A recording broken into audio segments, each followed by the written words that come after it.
Liz, thank you so much for joining us, bringing your wisdom to Intuition, Your First Sons. I appreciate you being willing to come on and share this aspect of communication that I just find fascinating. I love it. I think there's so much depth that can be garnered from it. So I'm grateful that you had the time and that you would share with us. So do you want to give a little bit of introduction of who you are, what you do, what's your fun stuff, wherever you want to go? All right. So I'm Liz Murdoch. I'm an animal communicator. I specialize in dogs. Dogs are my first love. My passion is, and I find it easiest talking with dogs and their people. And so I've just focused on that. But yes, I talk to other animals. My first knowing was in kindergarten, and I didn't think anything of it. I never really thought anything of it and being intuitive. I knew I was intuitive, like your work, in terms of myself. And I made decisions on where I wanted to go to college, where I wanted to go to grad school. I've made choices my entire life based on my intuition. And it was a personal thing with my dogs, and I connected the dots, and it's like, I need to do this. And so that's why I do it, is because I love transforming in the magic of what an animal shares and how people can use that in their relationships. Yeah. But my intuitive sense has been, I'm supposed to do this with the dogs, and I will do it until all the doors shut. And whenever I've had doubts, or I get I feel sort of left out, like, well, she's woo woo, then I'm like, okay, if I'm not supposed to do this, or if I am, I have a sign. Mm-hmm. And I've always had a sign and an affirmation, and so on I go. Does the sign, I love that, but do the signs ever come from the animals themselves? Oh gosh, yeah. I mean, the animals are the ones who push me the most, because if I feel like if I'm not going to share what I know from them, then I'm not using my gifts. I'm not contributing to society. I really feel that way. Yes, they will say, I will think of a certain dog, and I'm like, God, if I hadn't shared that, if I hadn't done that, not like I'm the savior of it, but because I know something. It's like if you see somebody about to walk across the street and get hit by a car, you say stop. It's that kind of thing. If I can make a difference, it's like, why am I hoarding it or pushing it down? And I think that people who are called to be whatever they do in life, it's a similar kind of thing. It is. I've often found it to be both a magnet, like I've described it as there's a magnet pulling me towards something, and then there's this hand at my back kind of pushing me towards something too, where it's, I don't know about you, but for me, if I have a message, and I'm meant to give it. I mean, I think things pop in, and that's just for background information or whatever. Exactly. But if I'm meant to give it, it won't go anywhere. And it's almost like, I need to clear my own headspace. So do you ever have an animal that is that chatty? I guess that. Oh yeah, everyone is different. They're like children. I used to work with children. I'm for many years teaching, and they're like children. They're different. And people, I'm always like on Clubhouse. If anyone's on Clubhouse, I'm always advocating. Well, it depends on the dog, and it depends on the situation. Yeah, some are very chatty. Some have big personalities. And it's just like the cute dogs on Instagram that you see. Some are really cute and have bright eyes and like, hey, and others are just really chill. So yeah, they're different in what they say. Some are very wise. Some are sort of silly. This dog the other day, the woman was like, well, should I take my dog? We had a chat session, and I do a medical scan, and I say, I can't diagnose, but I can tell you what I'm feeling. And she goes, well, do you think I should go to the doctor? And I'm like, well, let me see. And, I'm very cautious about that, because I know people are, there's a money factor, and it teeters on in my diagnosing, and I can't, Exactly. So I was like, well, let me see what your dog says. Okay. So I go to the dog, I go, what do you think about going to the vet? And the dog goes, well, can we go to that place and I can get that white drink afterwards? And I'm like, so I tell the woman this, I go, do you go to Starbucks? And there's a Starbucks by the vet. And so the dog didn't really answer like yes or no, but it was like, it was like, up for that, I'll go if we go there. I'm willing to go if there's a pup cup. Yeah, exactly. And people who have listened to my podcast or who've worked with me know I tell very different things. So it's not like, okay, I'm going to pull this answer out and say go to Starbucks. Any dog would want to go. But yeah, and other dogs will be very heartfelt, and they'll say, no, I want more time alone with you on the couch. You know? So it depends on the dog, and what makes my work really special to me. And I think my clients is that I end it with, what does your dog want you to know? And it's just a free for all.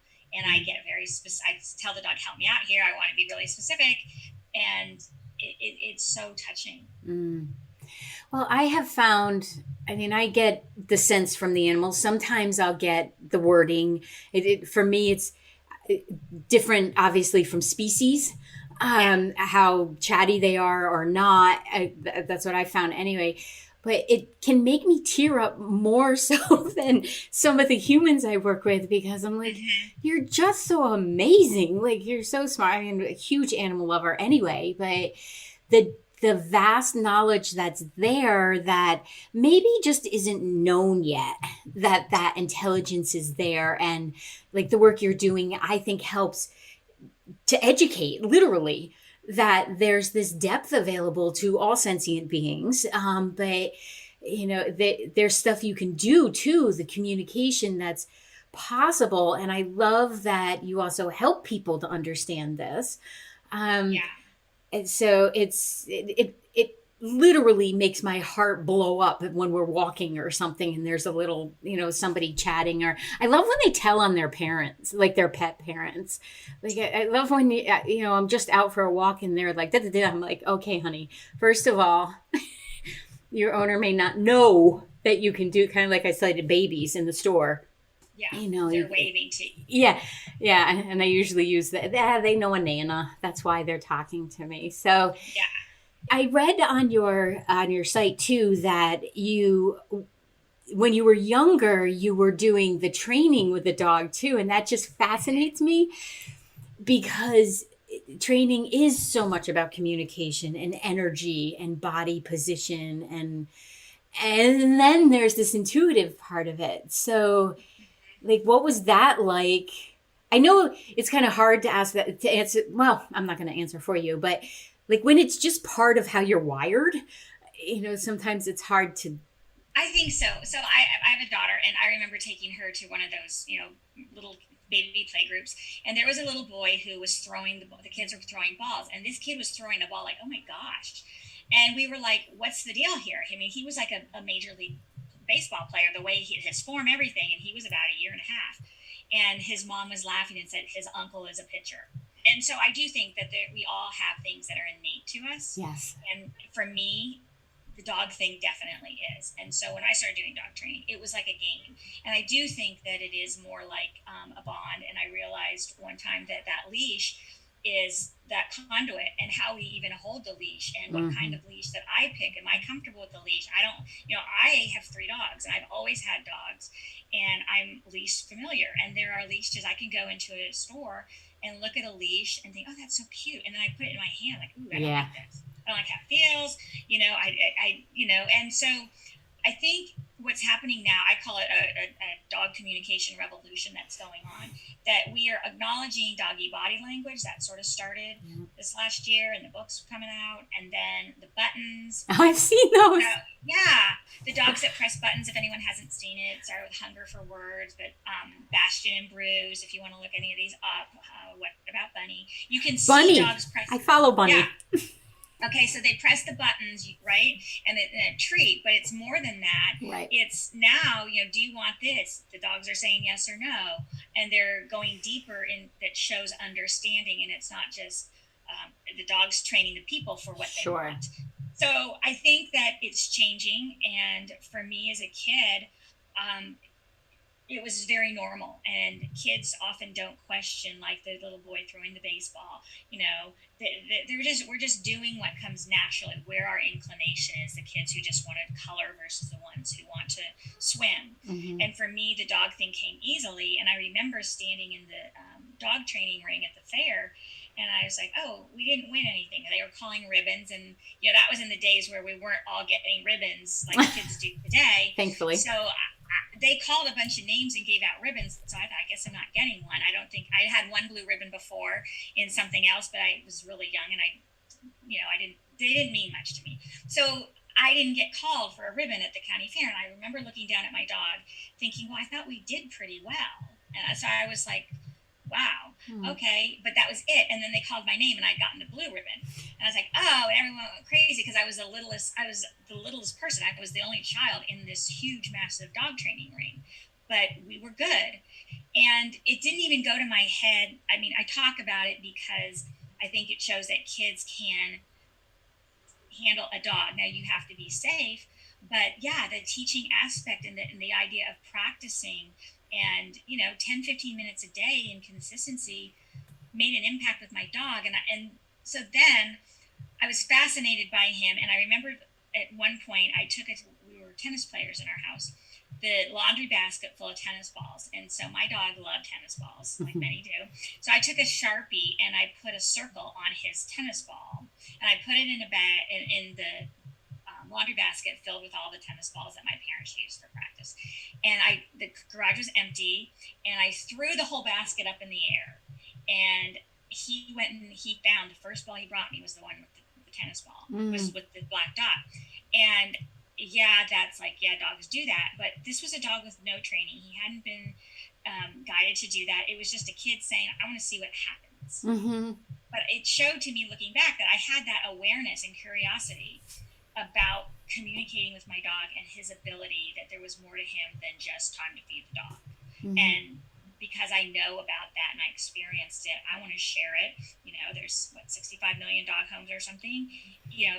Say 64% of the people like, okay, forget this, I don't want to do it. But if there's a handful of people that are interested, it makes the shift. It's impacted my life and I've helped people with it. So yeah, as a kid, that was my experience. And I love that you're bringing this information in a way that is, I feel, multifaceted. Like someone can chat with you, they can do a session if that's what they're looking for, but you're also teaching because as the energy goes up and as frequency raises and we become more comfortable with our own intuition, I think that's a lot of it.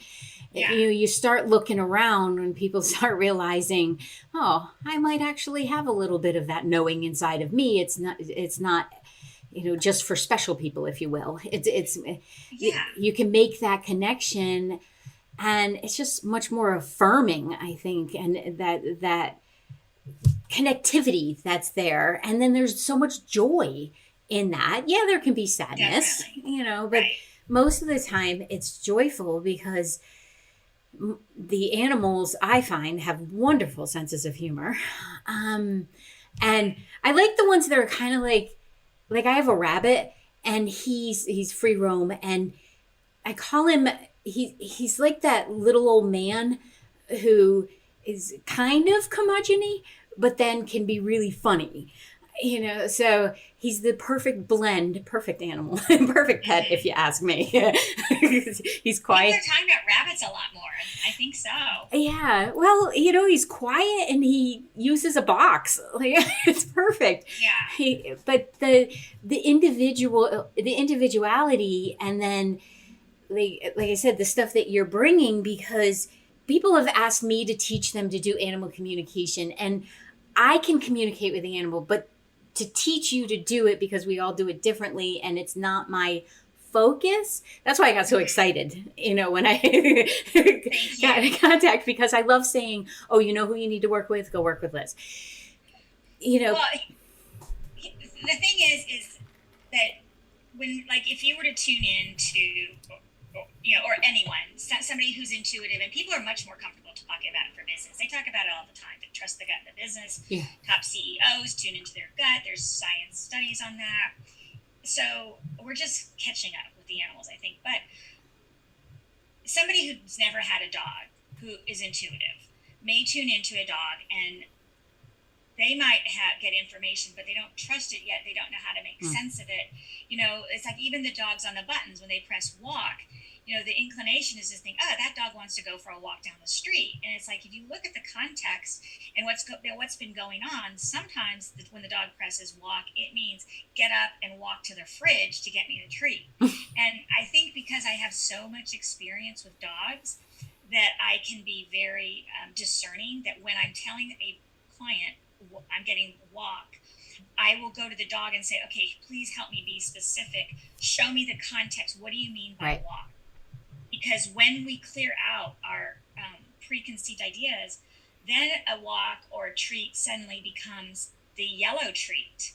And then I say, oh, what other treats do you have? Oh, there's a brown treat. Oh, I have a stomach ache. Oh, I think the brown treats has something. And then the person will go, oh, yeah, he's been spitting those up. I'm like, oh, I feel really sick. No, he likes the yellow treats. That I can filter my intuitive knowings and messages through sort of a dog world, and make sure that when I'm handing it to the person, I'm giving them something that they can use without saying, oh, you shouldn't do this anymore. It's just trying to say, translate, this is what I'm getting, and this is how I'm feeling. Because when I'm feeling nauseous, typically I'll say, do you notice gurgling with your dog? Or have you noticed your dog spitting up? Or I'll say these things. They're like, oh, yes. And it's usually the one thing that I'm getting. And so I suggest to people that, when they say, oh, I had an animal communication session and it was too general, it's like, okay, well, maybe, start fresh and see what your expectations are, and then tell the person, I don't really want to know so much about, okay, that's enough on favorite things. Yeah. I really want to know about a certain situation, and let them know, because dogs can, like people, ramble on or show other things. Yeah. So we want to align it. Yeah. Yeah, and that is helpful given any people that you're working with and the animals, that to have like some kind of goal, if you will, or some kind of target that, come in with your intention, come in with what you need to know, so that we can also use our time that we have together to the highest for everybody that's involved. Because I don't think enough is said, and maybe I need to talk about this more, about how much information can come through when you open up to the intuitive connection. And each person's going to read differently as well.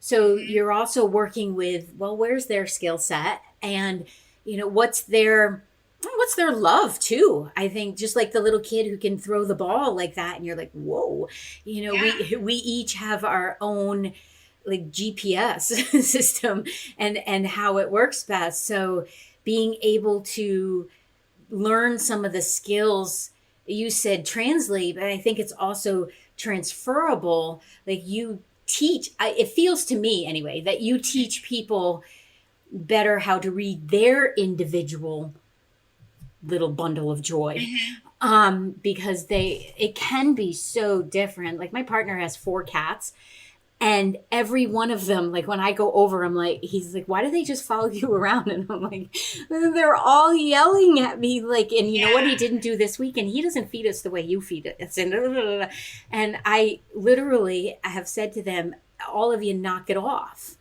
and have them line up, and now they all line up politely. Well, one of them still bites me, but like I feel like that is, and you can weigh in here because you absolutely do the training and stuff. Like I feel like that kind of awareness can be taught, like by paying attention. Like stop and pay attention. So. Definitely. I did a post on Instagram about that. The first thing is yourself. And I know you teach that. And, and that's really important, is that don't go to your dog or any, whatever intuitive situation you're trying to work on and have any preconceived ideas or be scattered. You have to be fully present. Yeah. You have to know how you can get fully present and how you can tune it out.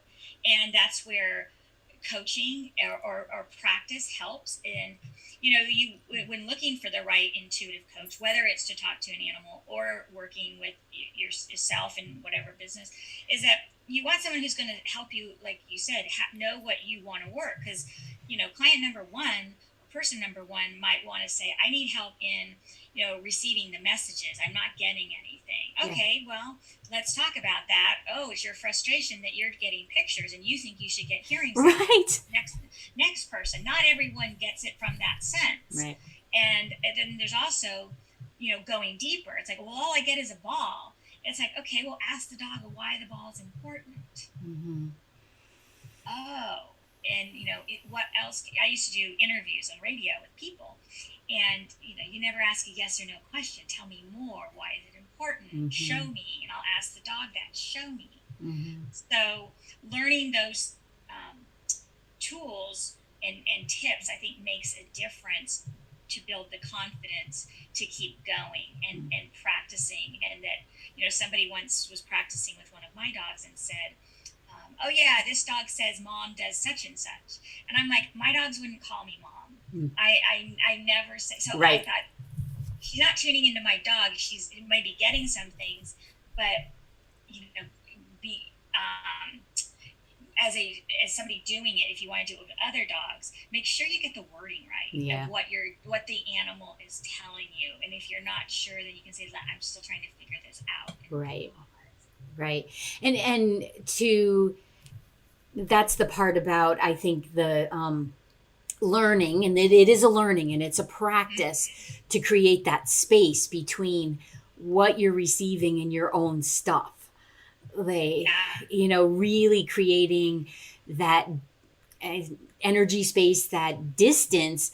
Like sometimes people say, well, don't I have to be completely in there? And I'm like, well, no, because if you're completely in there, you're going to skew the results. You know, it's like being in a laboratory and putting in what you want the outcome to be. Like it's none of your business. I've seen practice groups where someone will post a picture, you know, on Facebook or something and say, can someone tune into my cat? And then people will say, well, I'm just starting. I think she wants a different kind of cat food. It's like, that's not tuning into the cat. Right. The cat would be saying, oh, my stomach feels bloated from the food, or oh, I see an image of this big pile of food I did with somebody. I said, oh, I think it's too much. Let me ask the dog, and like, yeah, it's too much. And then the dog likes this. There's a smaller dish. You know, it's just describing, not prescribing or even interpreting, because it's up to the dog's person to make sense of it. I've never been in their house. When I used to teach, they used to say, there are certain things we can't advise people to do. Like if a child were to say, if there's a fire in my house, which door should I run out? Well, I don't know their house. Right. Those are questions that people need to discuss at home. Maybe they should go out the front door, maybe the back door. That's a family thing. And the same thing with understanding our dogs. There are things that I can just say, you want to get out, or your dog is showing me this and wants to know the answer to such and such, that maybe a vet can help, or maybe your nutritionist. I don't know, but somebody else can help figure this out. And it's encouraging to hear that, because I've been doing this for 21 years, this intuitive didn't know what the heck it was thing, and then figured it out.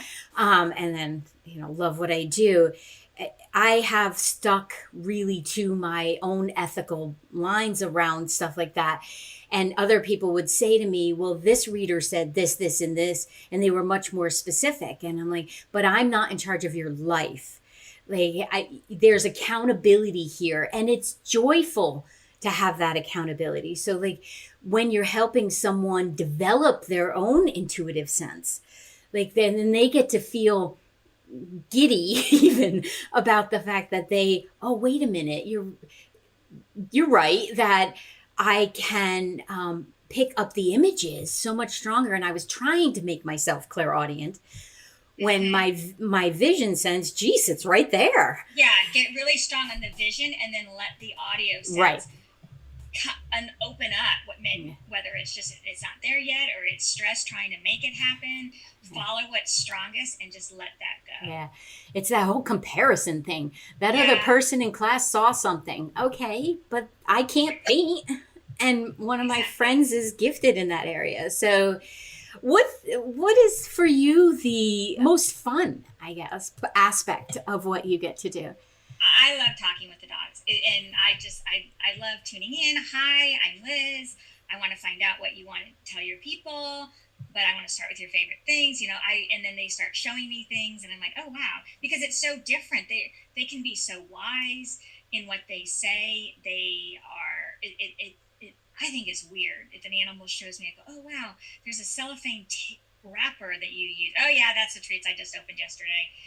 I mean, how do I know that? Right. I'm fascinated by what happens, and then when I can help someone with an animal crossing over. I just had a client over the weekend, and it started with, "Is your animal in pain?" I'm like, "Yeah, she is actually." "Oh, is it her time?" I'm like, "Is it your time?" And those are really like sacred conversations, and the animal's like, "No, it's not." And I was like, "Oh gosh, now what do we do?" And Right. so what came from it, it was an hour session, and ended up bringing in another dog that was in the household, was that this dog basically wanted a girls' weekend over the weekend. And oh my gosh, it was just so, it was like heartwarming. But the person I was speaking with knew what the animal meant by what I was saying, and it was aligning with the different choices that she was considering. Well, maybe I should do this. Should I do this? Should I call this vet?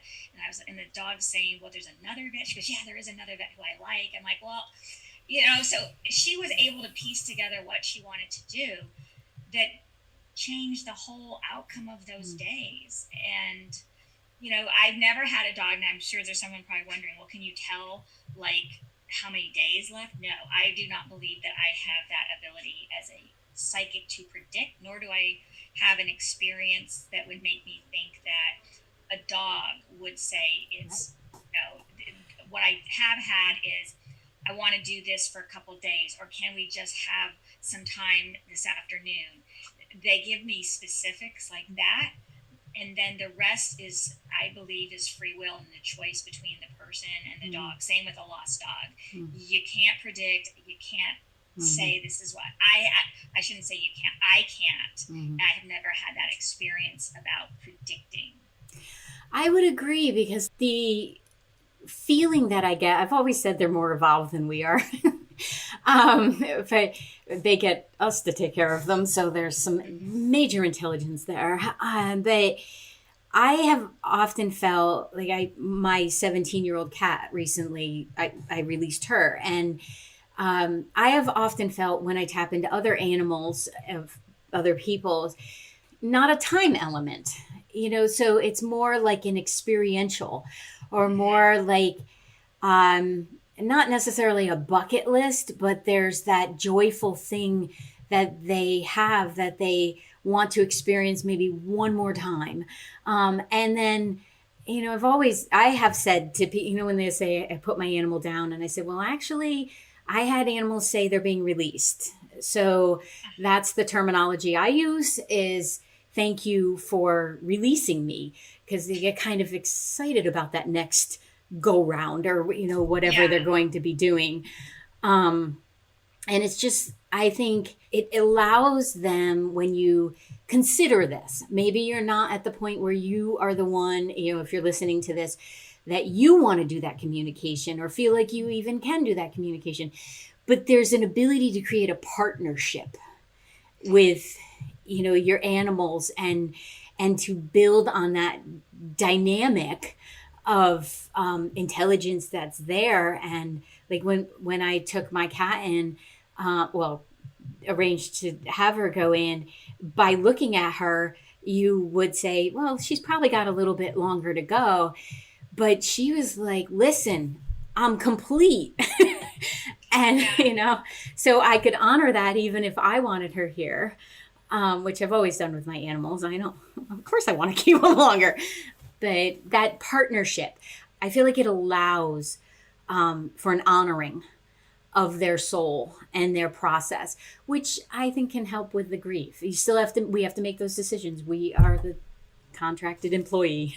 Yeah. I think that you're right that not everyone is going to become an animal communicator or do it every day.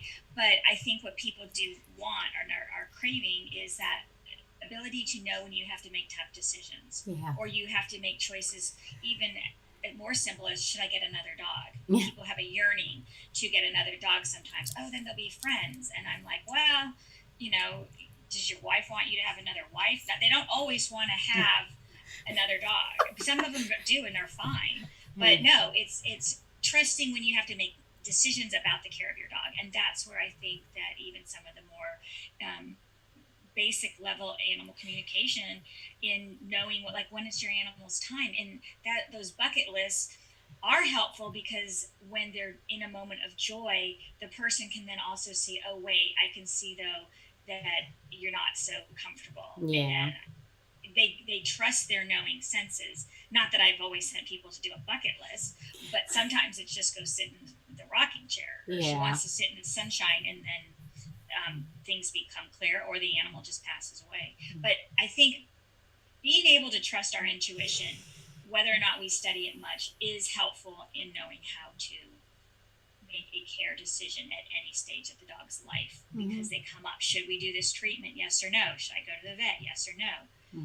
If I can help people tune into that and make those decisions, I think that makes a shift for the dog. For sure. Well, and it may even be that opening, because you know how sometimes people will do things for their animals they won't necessarily do for themselves. Yeah. So maybe they'll walk the dog because the dog needs it, but they wouldn't take themselves on a walk, right? Exactly. Oh, that's proven. And people who walk their dogs live longer too. Yeah. Well, it's so much fun, that except for checking the pee mail. I'm like, okay, you've checked it enough. Let's go. Because my partner has a 14-year-old Roddy. And I'm like, girlfriend, like, we have created some manners for her. But it occurs to me actually that sometimes when we're doing it for someone else or another thing that we love, like, it might relax a little bit the person, and then that intuitive ability becomes, like, it's kind of like a ripple effect. You're going to use it in other areas of your life too. And, when you learn to trust, and maybe your animal is the partner in that, maybe your animal is helping you to, call this person to learn how to listen to your intuition, because they're like sitting there going, lady, you could pick up on a lot more and have more calmness if you did this. See, they are smarter than we are. Yeah.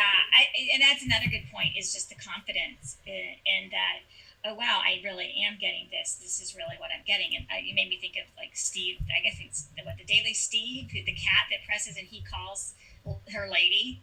Oh, really?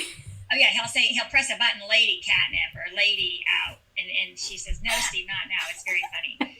Yeah. And you can see the humor, too, between the different relationships the animals have. Some are funny and some are more, matter of fact. But, the confidence is a big thing, because some people are they know. And they just want validation because they've never been in a situation where someone has validated, like, it's okay that you know what your dog wants. It's okay. You're right. Yeah. We don't understand it. There's a lot of things in life. I don't understand certain things that have, just life. That's a life experience, I believe. And I think it can bring, like, a settling in a calming way also. Definitely. Too, because then you start to maybe trust your own intelligence, or you trust your heart, or you just learn to trust, which is not the easiest thing on the planet to do. Have you ever wondered where your soul is? How you can be in touch with it?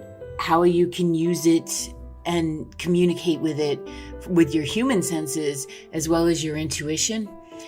I wondered this for a long time, and as I practiced and learned how to do it, I have now created a course that you can take that is self-guided, along with some live events with me, that can help you to connect to your soul as well, and to use this amazing collaboration between your human self and your soul to empower your life to create what you'd like to have, and most importantly, to be able to feel that you belong, that you are amazing, and then what would you like to do with that in the world? So head on over to the website, VickiBaird.com, check it out and sign up, and let me know if you need any help. So when you work with someone and their and their dog, or I know you do other animals too, primarily with the dog. Like, does the information that you're receiving about the whole picture enter into the training? I'm going to try and make this make sense in the way that it's downloading into my head right now. Like, I have this picture of you in a class, and the people with their dogs with them, and getting the sense of the each individual communication style of the person. I guess, do the people ever match their animals? You know how they'll say you start to look like your animals, which I'm a little concerned because mine's a lop. I don't want long ears, my nose to twitch all the time. But like, is there ever a similarity between like the personality and the intuitive ability of the person and their animal? Like, do you ever see that?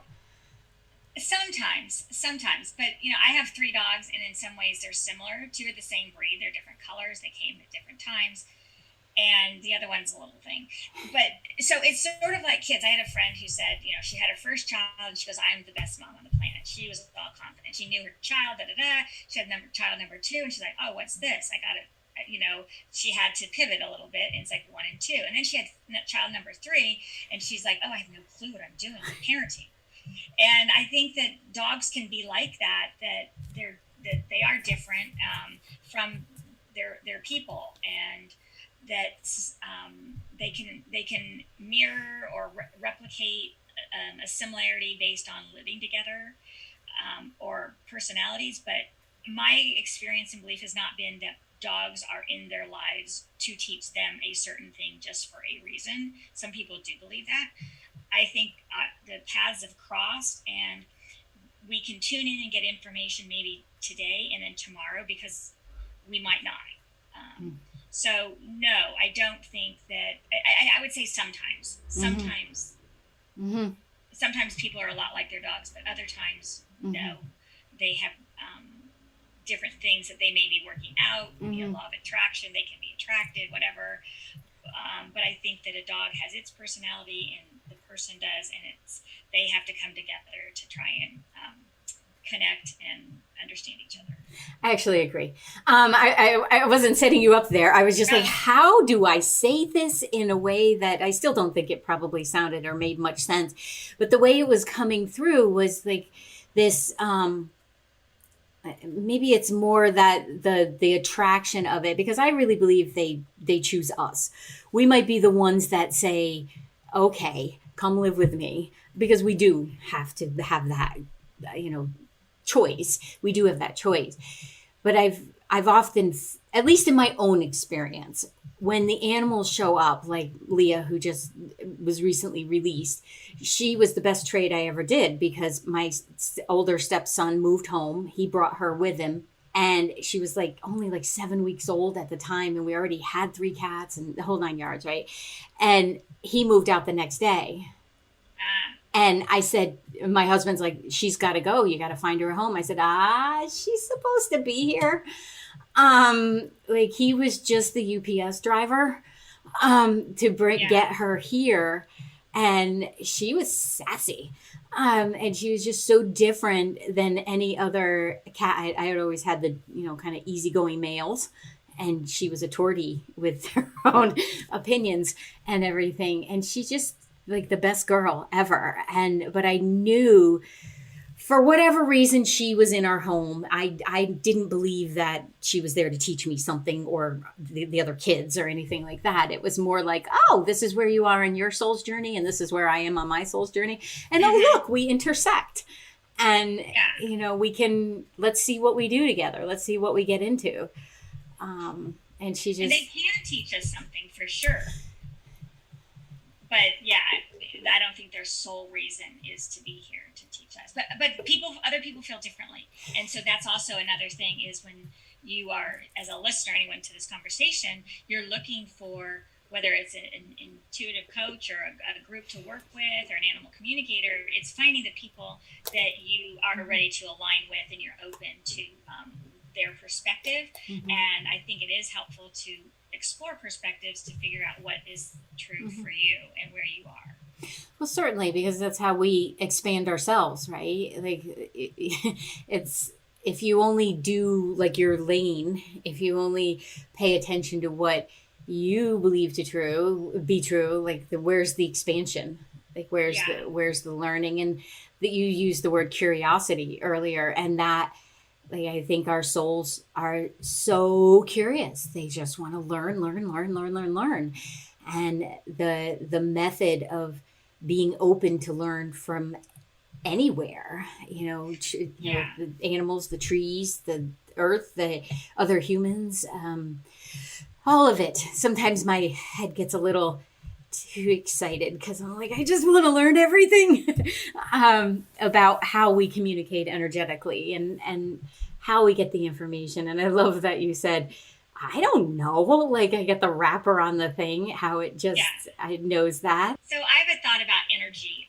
So you know how DNA in our has information Yeah. inside a person. So I had this sort of revelation the other day that I thought, oh my gosh, energy has information stored in it, and I'd never thought much about it because I can see energy outside. And I if anyone's seen the movie Willy Wonka and the Chocolate Factory, where Mike TV is transported and his body turns into colorful dots. Yeah. I think energy is sort of like that, but I'm just realizing that energy has information in it. I don't know if anyone studied it, but that's why we can get a knowing sense sometime about energy, because there is, and I think that's why dogs, when they can see whether that person's going to have a diabetic seizure or this one is going to have epilepsy, or they can tell the difference. It's like there's got to be something in energy that has information in it. And that is my new, and I think it's fascinating. And maybe that's also where this knowing sense comes from, that I might be interpreting energy from a dog to mean that it's sick versus energy, even if I'm blindfolded. I don't even see the dog and somebody describes this dog to me, and I tune into it and I get an energy knowing sense. I'm like, oh, dog number 2, I'm getting that it has, digested something. It feels nauseous. Or dog number 3, my neck hurts. And there's got to be something in the energy around the dog that I'm receiving that gives me that information. I think it's interesting. I'm wondering if I completely agree, because that the way it comes in, it's already formed.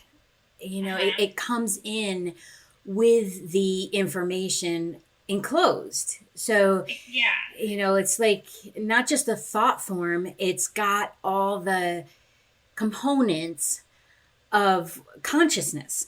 So it's almost like sometimes I feel like if you've ever worked with HTML and you drag that in and then all of a sudden a picture shows up.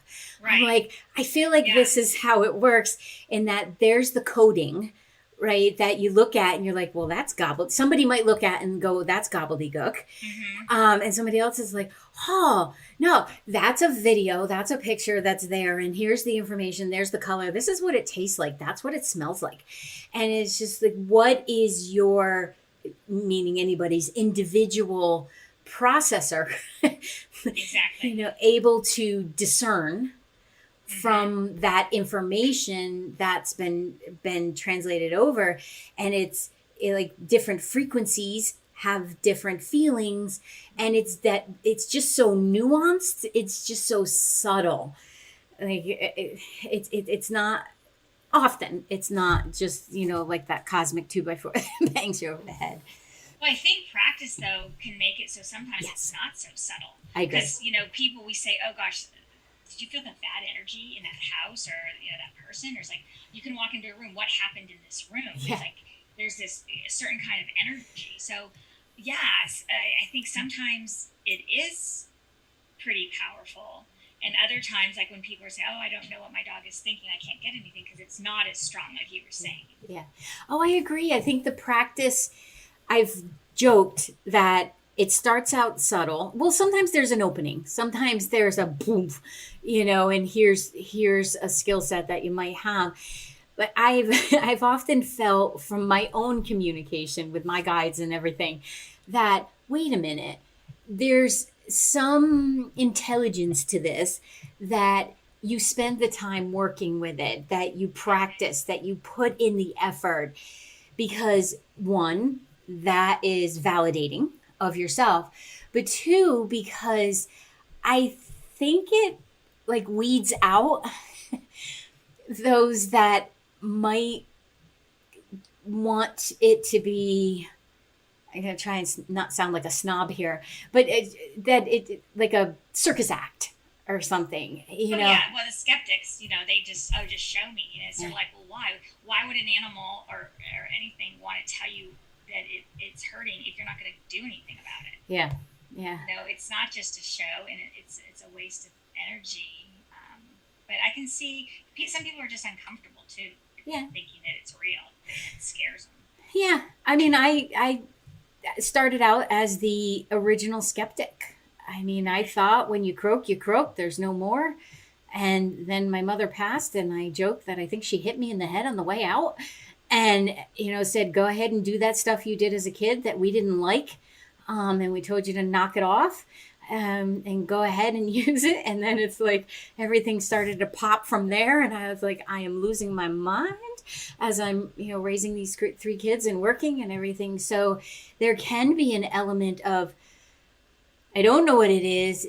Intuitively, this is still intuitive. I feel a little nervous or scared about this. So no, thank you. Instead of, kind of leaning into it and saying, well, that's why I like to teach in fun and say, yes, there's all reverence for this. But I also think it's about joy. I think it's about, being curious and like, hang on, what is that thing that's happening? Like, okay, I got past the point of this is what happens. Now I have questions. I've often said I feel for whoever the soul is that greets me when I cross. They're going to be like, oh, Lordy, I can't take her anymore, because I'm going to be like, hang on, I have one more question. I'll get to that life review, but I have one more question. Because there's a wonderment in intuition. And I just think in animal communication, it's all the same gift, ability, energy, everything. I just think the wonderment around animal communication is just such a gift of healing, of I don't know how to express it. I think because they're just so freaking adorable. And if we can help. Well, and they can help us. I think it's about being heard also, is that, many people, I've certainly had that experience where we're not heard, and we just want to be heard. It's not that you have to agree with me, but it's like, can I just tell you how much I really like watermelon or something? And someone might be, it's we like to be heard. It's validated, and it's like when we can validate an animal or see, encouragement. I mean, I've had a dog here. She's like, you're doing great. It's like, thank you, honey. And so, but the bigger items that they share with us that are meaningful, that help us make sense of our life. And when things don't go our way, and an animal can say, yeah, well, tell me about it. I had a heck of a time at the shelter, but there was a really nice woman there. So, a dog, and dogs have told me that, who've been in research studies, is that they have described the people who've been kind to them. Mm-hmm. And when they can have that graciousness and show resilience, it's like, even when we're having a tough day, it's like, oh yeah, I remember that nice lady at the grocery store who was so kind. Just the little things that encourage us. Yeah. And the dogs share that kind of thing with me all the time. And I just and when they share it with their people and can give specifics, I think it gives them a little something that helps them, get through difficult times or make sense of what's going on with their dog. Dogs have bad days too. Yeah. Well, it's all about communication, isn't it? Like when you said feeling heard, it's like it's about communicating and wanting to communicate, taking the time to slow down and really hear what's going on inside, but also with whatever beings that you're communicating with. Like I have a full-on conversation with the plants I have in this place, when I'm watering them and stuff. So it's helped me to feel less alone, and to also feel like I'm contributing. So it's this beautiful, I think, circle. I don't believe we are all one, but I do believe we contribute to one energy. And, to be able to say just that little bit of appreciation. And, just the playfulness that's, I think, is available through animals. I have so enjoyed this conversation, because sometimes, I don't know if you experience this, but sometimes I sit here and I'm like, I'd really love to have these deeper conversations about stuff. But is anybody, I don't feel this in a woo-woo deficit anymore way. I used to, but is anybody really going to get it when I say, yeah, when that thing comes in and it does that thing and it goes like this, and the other person's like, yeah. And it's like, that's so fun. It's fun. Well, yeah, I think we haven't been able to talk like this or comfortable, or really, I think some people have had bits and pieces of awareness, but they haven't been able to piece it into a sentence or an experience to describe. Yeah. And maybe that's a benefit of COVID. We've had all this alone time. We're more open to it, I think, in understanding these weird moments of connection and understanding that we may not have ignored in the busyness of our previous world lifestyle. And now that everything has slowed down and gradually opening up and changing, and people are like, should I wear a mask? No. We're forced to go into our heads a little bit more and say, okay, well, what do I think, and how do I decide anyway and make sense of this? And that's where our feelings and our intuition starts to come up, because we have to make tough choices. And so I think it's just, like I said, a dog communication revolution is really starting to happen, and I'm hoping and I think that it's going to get there. I feel like it is. I feel like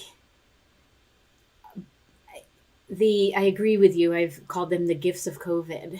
The connectiveness to self is maybe spending some time with self. I feel like has helped us to, for those who want to, I said in the beginning of it, those who want to excel in this are going to do really well. Those who say, okay, what's this about? I don't know if I particularly love it today, but what is this about? Because there is a gift in knowing how you're wired, what you think, what you like. Like, do you even like broccoli, or are you just eating it because somebody said it was good for you? Like, those decisions, they seem so innocuous, but they end up being what reconnects you to yourself.